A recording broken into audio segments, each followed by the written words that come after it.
Good morning, and thank you for joining us for session 5 of 5 on O for Survival's Sake.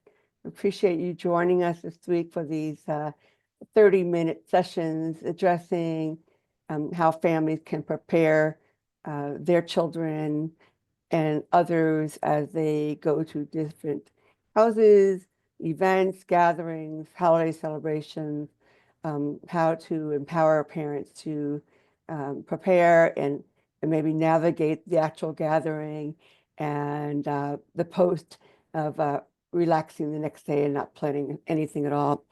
So today it's a special focus on what about those people who do not celebrate holidays due to religion or whatever choice they have, which is a great way for us to talk about, well, let's talk about how we go to gatherings and how we talk to family members, people who don't know us, that kind of thing. So I'm really thrilled to introduce you to Najma Mahmood, and I'll let her tell you a little bit about herself, and then she's got some great ideas.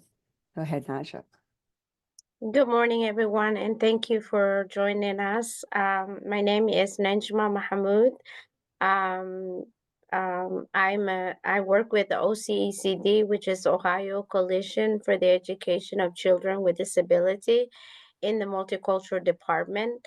And I've been doing that now for about almost 10 years. In my background, I'm a sister, a big sister of a brother who had autism and on the spectrum, who's nonverbal.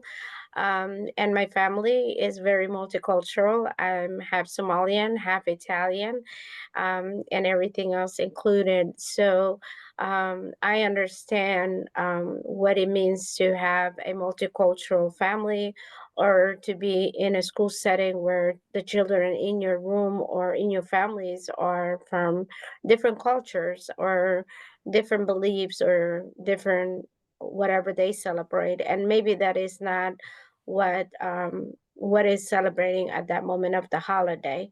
And so for me, I wanted to share how important it is to have that inclusion, because every child wants to be included. Every child wants to be part of any celebration. If you have a birthday, every child wants to celebrate. If you're having 4th of July, whatever celebration is, every child wants to celebrate. But how we respect when the families or don't celebrate that holiday. And for now, right now, we're talking about everyone is celebrating Christmas, which is a wonderful time. But there are some families who don't celebrate that. But how do we make sure that we still keep those students feel like they're included in that celebration and not to feel isolated or separated from what's going on within their community, within their school, or whatever's happening? So I think one of the things that I appreciated from my background is that I was born in Somalia. I grew up in Italy, and I've been in the United States since I was a young child. So I've learned to appreciate all the things that happen in and all the celebrations that happens. But then I also was a person who perhaps we didn't celebrate birthdays or we didn't celebrate Christmas or Halloween, but how we keep that family feel like they're still part of it. And I even went look around because I was wondering how other people around the country are viewing this conversation. How do we keep families who are from a different culture, who don't celebrate what's happening this holiday or any other holiday, how we still keep them included? And one of the first things that I thought was very important is that ask the parent, communicate with that parent, ask them, okay, if your family does not celebrate, for example, Christmas, how can we include this your child and your family part of the community and part of the school. And I think that's the first conversation should happen. It should be with the parent. Ask them, are you okay if we do this? Are you okay if we do that? And you will get some great ideas, because they still want their children to be part of celebration, because any child does not want to be left out, you know. So one of the things that I found online, which I thought it was so great, is like every child likes to eat cookies, right? So you make cookies, but instead of, you know, having a Christmas theme, maybe you could just have a winter theme. So you can have a snowflake, snowman. I know my daughter, when she was young, she used to love to go outside and make snowman. I don't celebrate Christmas, but for her, that was an enjoyment. And I always let her do that.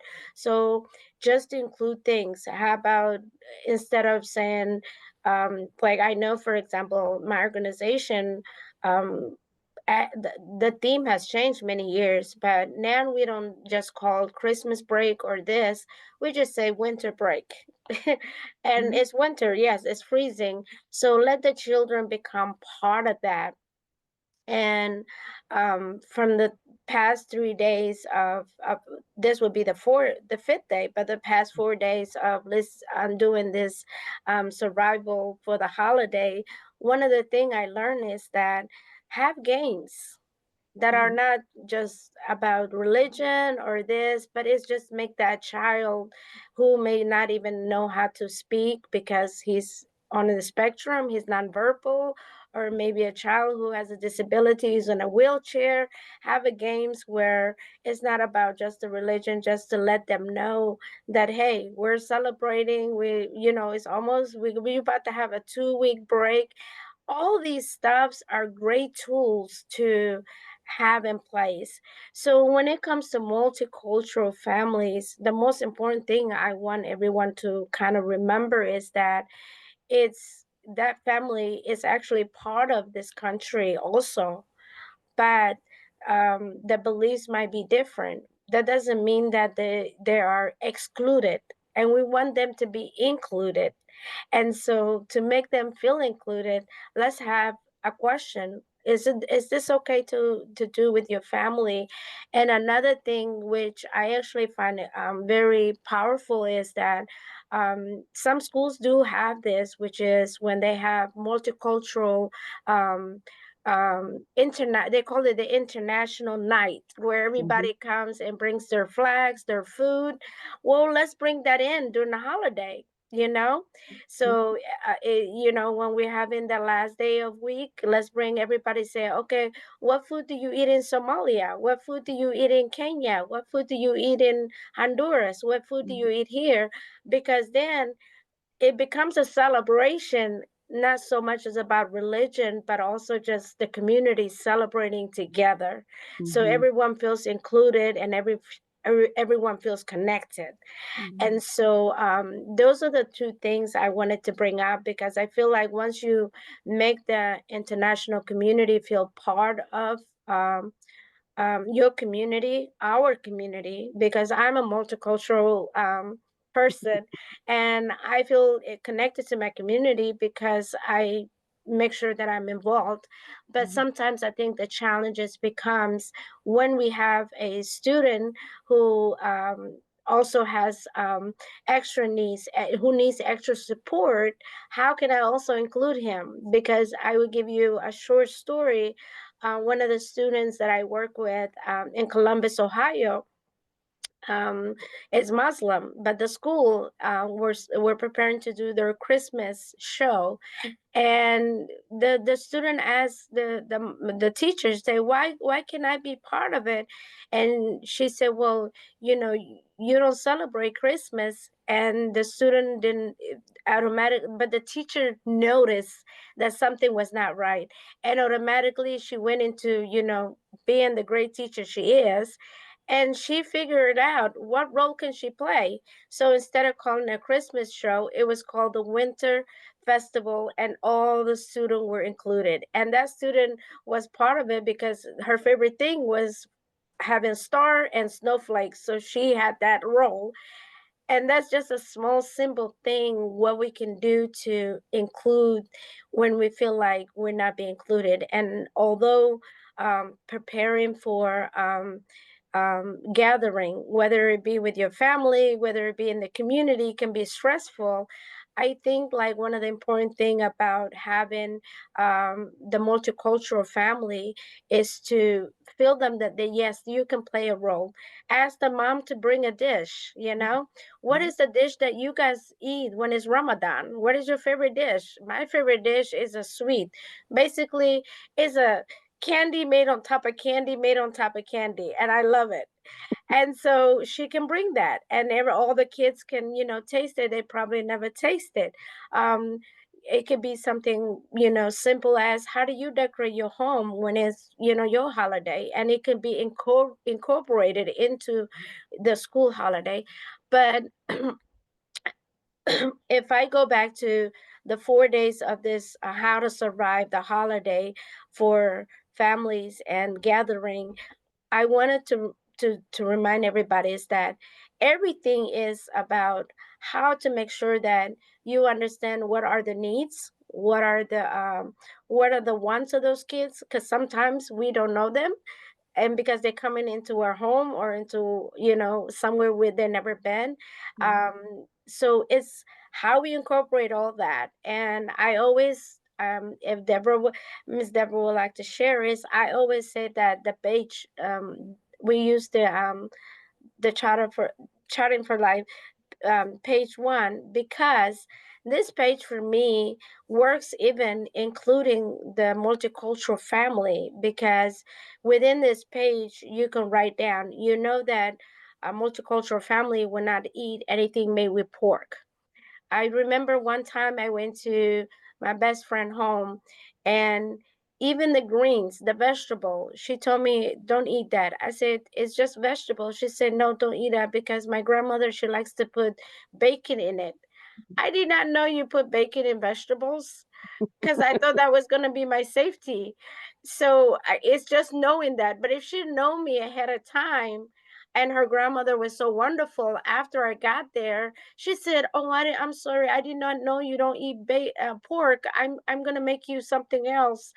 But I love this life course, one page personal center description, because within this, what I love about it when it comes to working with multicultural families is that there's so many things that I could spend 2 hours talking about it. But within this page, the mom, like I said, the conversation should start with the parents. And Mhm. so you sent to this to the parent and you said, well, tell me what, you know, what about that, you know, that child, if we're talking about that child and you're talking about you, or you're talking about yourself, it could be for yourself as the family. It don't just have to be the child. And then you could write down, you say, okay, these are the things people admire me. Mostly for this, you would say, well, my student, they admire that she's always asking questions, she's always looking forward to new challenges, whatever it may be. You write that down, and then you have a picture of that person. But what I also like about this is, like, I call it the one snap, because it's a snapshot picture. Mhm. And what is important to me, I just told you, for me, I don't eat pork. So going to a gathering, I need my hostess to know that I don't eat pork. So if you're having a multicultural gathering, you need to know that, okay, well, these dishes are non-pork, these dishes with pork. Because you Mhm. still want everybody to enjoy themselves, and nobody should be excluded, and everybody should be included. So example of that is what, I'm sorry, what is important to me, I don't eat pork, or we don't listen to like loud music. So how you best support me? Just ask me what's important to me goes also under there. So I would say if you're working with a multicultural family and you're working with a child or even a adult who has a special need or just needs extra support, um, I would send this to parent and I would say, well, you know, next week is going to be the school Christmas gathering. Could you tell us what should we have and what should we not do? because I think this is also a tool to open that communication. And once you open that communication, the cultural difference becomes secondhand. It Yeah. becomes secondhand. If you wanted to add anything, Ms. Deb, thank you. Well, yeah, stop the sharing. Um, I think it's all about communication and, and taking the time to learn about a person and their upbringing and their cultural differences. We all want to be included. And so it's very interesting in this week, if people will go to part 1, 2, 3, 4, and today, there are some things that seem to keep popping up. Mm-hmm. Is that informing or educating people about your child? And we finally figured out you could do that one-page person-centered uh, plan tool, but possibly taking your camera on your phone, creating a video, introducing your child. If they don't eat pork, they celebrate this, they like this. What do they like to talk about? What's important to them? How to be with them? Do I hug or do I fist bump? All those Mm-hmm. things for an awareness. So the host of the gathering, and maybe whoever you send it to, will have a better understanding who your child is and how to embrace their whole being and not just, just a guest. So they can be really part of that celebration.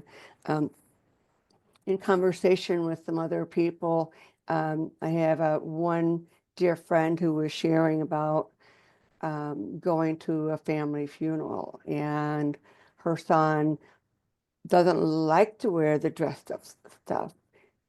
Is not familiar of what happens during that time. Mm-hmm. And so you have people who have not been impacted by a person with disability, especially developmental disability. They have Mm-hmm. no idea how hard the mom probably prepared in the morning to get her son out of bed and dressed into something and Mm-hmm. getting him there. Um, Mm-hmm. I think I would love to see a movement where people are not tiptoeing anymore, that they are being more radical about, if you really want us to come, you really need to know this, instead of like trying to fit in, because it's hard enough trying to get someone to fit in, period. Mm-hmm. And people with disabilities work so hard at that because our society expects that. And Yeah. so not only, are they trying to fit in and not let all the sensory stuff invade their turf, they are trying hard, and how we as a people need to back off and just embrace people for who they are. And, you know, there are moments, yes, and there's sad moments, and there's joyful moments, and there's Mm-hmm. embarrassing moments. Mm-hmm. But that just comes to turf when we gather together. Um, we talked about pre-planning and how to prepare your child. Um, and then, we had my niece on, who has 2 children on the spectrum, and how she felt about growing up with her Uncle Rodney, who had DD, autism, was nonverbal. She basically had him wrapped around her finger, or is it the other way around? Anyway, and then we talked about when a person, let's say an adult or a teenager with DD, goes to a party, how can he be part of the party and not just a guest? Can they help set the table, prepare the food, bring soda, or something to the gathering where they feel a part of it. Whatever their gifts are. Can they tell jokes? Can they tell stories? Can they play Uno or teach someone how to play Uno? Mm-hmm. That's all part of what we do in a gathering, is to connect in a variety of ways. And so, I think it's really important for these conversations to keep happening, because um, we're not only talking about holiday gatherings and winter break gatherings, we're talking about everyday Mm-hmm. environments that we bring our person into. Um, that we have to look at the whole picture and figure out what's the route to go in and what is the exit plan. So I'm encouraging anybody who's watching this who just knows a family member or you are learning from this.